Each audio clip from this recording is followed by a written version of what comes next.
I'm David Lemka, a facilitator and leadership coach.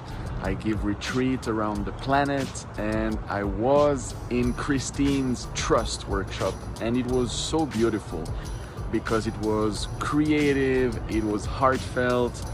She shared her poetry with us, she shared her fighting techniques, so I was able to release emotions, I was able to connect with self-love messages, and also some teardrops came down because it was so beautiful. It was an amazing moment. So I highly recommend it for men who live too much in their head, and they can come down to the heart a bit more, to pause, to activate more the